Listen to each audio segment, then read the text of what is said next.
Hello and welcome back. This is MC1 Gamer, and I'm bringing you something a little bit different again today. A little bit different from Warhammer or miniature wargaming or analysis regarding that or any kind of discussion or rumors. This is regarding Ghostbusters. Now, growing up, there are a number of different types of movies and stories and books and whatever that are part of my childhood that I saw when I was younger. I'm not talking like 7 or 8 years old, but I was young enough to go to the movies and see some of these movies in the theater, and they were just part of my upbringing, and I hold it dear to my heart that I was able to be in the opening weekend for the original Star Wars, that I saw Indiana Jones when it first hit the theaters, that I was able to see these movies at a time when it just wasn't another science fiction movie or another a special effects movie. They were magical. They were new. They were something that you'd never seen on the film on the screen before. Ghostbusters was not necessarily that, but it was very cool. It really spoke to the geek culture a little bit too of the time, because these were misfits that were just very interested in tech and science, and they were kind of silly and kind of cool, but they really spoke to the people who had interest in those types of things. If you understood, when Dan Aykroyd talked about Gozer, and Harold Ramis talked about the makeup of the building and whatnot, you kind of could identify with these guys who delved into this stuff and talked about mythology and understood some of these things that maybe they just didn't have a degree necessarily in, but they had a little bit of that extra stupid knowledge that you might spout out when you're out at a bar with people and a topic comes up. And it also harkened back to tabletop gaming with the stories and the plot lines that were very similar to that. This emerging evil is coming up and invading the city. The stars had to align, and before it could punch a hole into this dimension and then destroy the world, and these heroes had to get together and figure out a way to oppose it. It was very tabletop. From the time, it was very similar to those types of stories that you would play when you gathered with your friends with a bag of dice and a bunch of rules and you played. It was very similar to that, and it was funny. It was funny as hell. And of course, it didn't hurt that you had the writing chops of Ramis and Dan Aykroyd. Come on, with his history at SNL, it was phenomenal. It was a great, and the second one notwithstanding, it was a really cool movie. I actually showed my young son this movie not too long ago, and he absolutely loved it. It was like showing him Star Wars. It was just really cool and really funny and really interesting.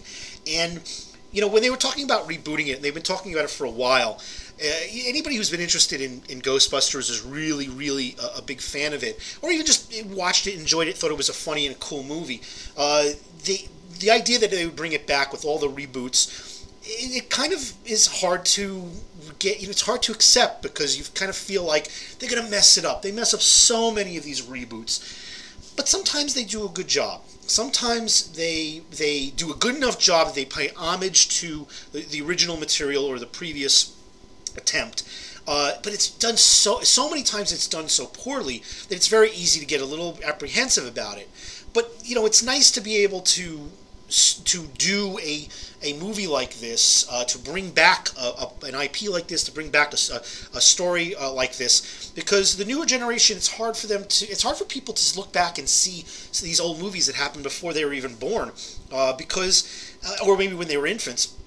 Because it's kind of like when I was younger and people talked about these amazing historic black and white movies. It took me going to film class or film studies class before I could appreciate that, because I looked at it and I was like, oh, that's what old people watch. It's like looking at black and white photos, and today obviously anything that's 10, 15 years old, it's like ancient history. And most people in a world where there's so much content, people don't look at that stuff. People don't realize how good some of the movies were from 10, 20, 30 years ago, much less at the beginning of the evolution of film in general.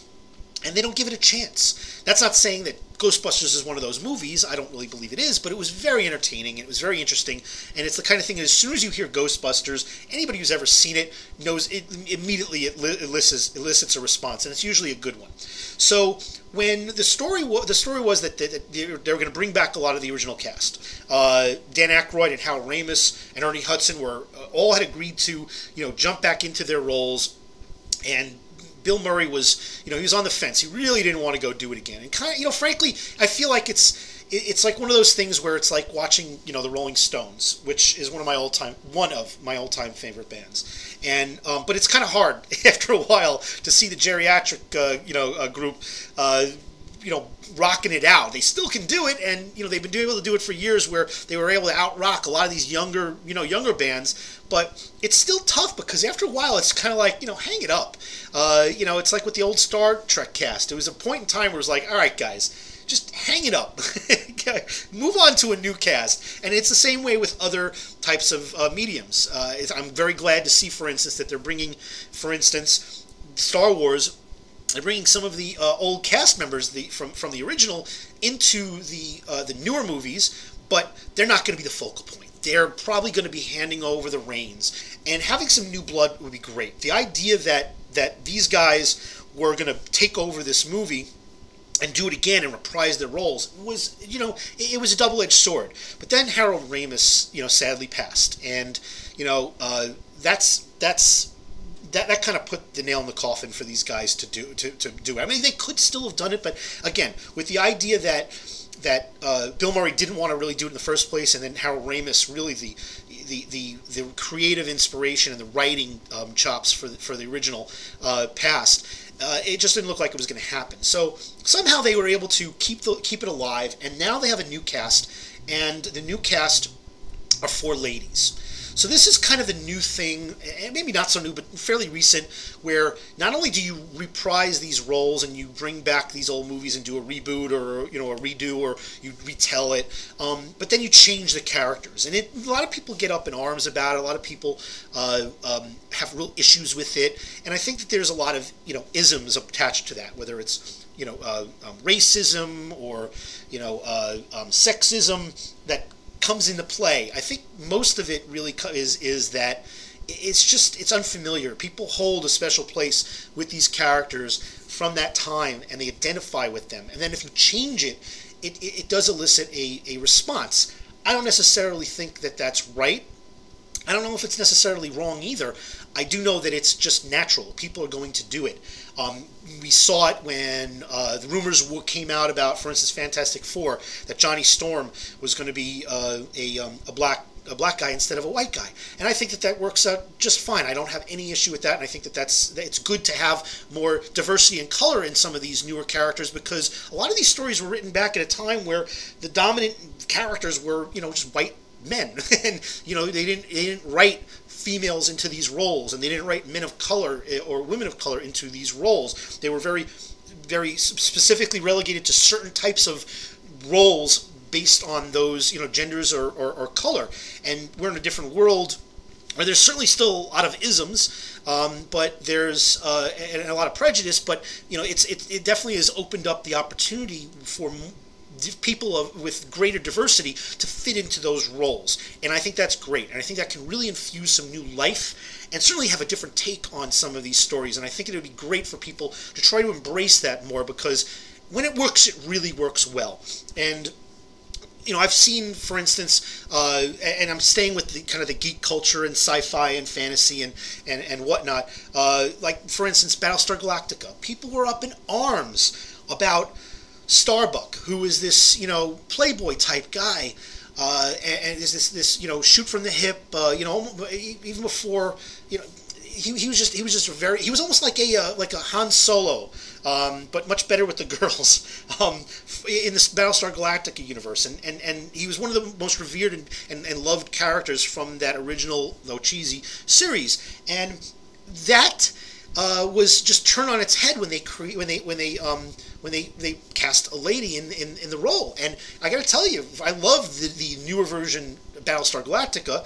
Most people, love what they did with it. I think they went a little crazy at the end there, but they really sold me on it. I was one of those people who said, I just don't like that they're changing that. I liked Starbuck as a dude, but when they recast the role as a woman, they made it work. They had the right actress, they had the right tone, and they had the right setting, and it worked, and it really won me over. And the new Ghostbusters is going to be all for ladies. It's going to be all for women. And I think, my first natural response was, oh man, why couldn't they just leave it as four guys? It was four guys in the original movie. Why do I have to go and change that? Sometimes it almost feels like, they're doing it for a reason, because they just want, everything has to be politically correct today. And you know what? This my second thought was, hey, who are they casting? Who are the roles? Who are the actresses they're going to put in those roles? Because if they pick the right ones, then you know what? They did it right. And then when I took a look at the pictures, and a couple of them I recognized right off the bat, I immediately said, done. You got me. I'm sold. As long as this is not a crappy script, as long as this is a good script and it's funny, and it'll work. The four of them are Melissa McCarthy, Kristen Wiig. These two, first of all, right off the bat, I think are the best choices. And you know what? They're all coming from a comedic background. Most of them from SNL. I think all of them may be from SNL. But like Jones, I think, is in SNL. But Wiig and Wiig, I'm sure I'm not pronouncing that correctly, by the way. McKinnon, I believe, McCarthy, I believe, if I remember correctly, they're from Bridesmaids, and Bridesmaids was hysterical. I actually didn't even want to go see Bridesmaids. It just didn't seem like a guy movie. I mean, I go to these crazy comedies like The Hangover and stuff, and Forgetting Sarah Marshall and stuff, and I love that. And my wife goes with me, and we have this deal: if I pick a movie that she's maybe on the fence about, and we go, then she gets the next pick, and we both can alternate from there. If we both agree, it doesn't take a pick, but we alternate. All right, you got the last choice, I got this choice. You got to go and at least give it a shot, and it works for us. And sometimes we're very pleasantly surprised. We do this with movie rentals, or from Netflix or whatever, and it works really well. So again, the point is that my wife chose Bridesmaids, and we went to see it in the theater. It is just not. It was against the norm, but it was her pick, so I went with, and I accepted that, and I was hysterical. I think I laughed harder in that movie than in any other movie I've ever laughed at in a theater. It was the community laughter too, because it just fed on it. It was choking laughter, catching your breath laughter, wiping tears from your face laughter. It was really, really funny. If you haven't seen it, you got to go see it. And it just broke the mold in terms of the guy comedy versus the girl comedy. It was it was just hysterical. And the fact that those two ladies are in this, if they do the right job in terms of the script, they're going to helm this, and it's going to be great. And I think that overall the entire cast, they all have great comedic chops. That's what you need. They're interesting personalities. That's what you need. I'm all for it. I'm all for it. And again, I had that feeling initially where I was a little on the fence. I really feel that that this is the direction they should take. If they can't get the original guys, or they couldn't have the original guys with similar actors, or even similar actors that were dudes, that were guys, going in this different direction, they picked the right people. So let's see how it turns out. Let me know how you feel, and have a great day, everybody.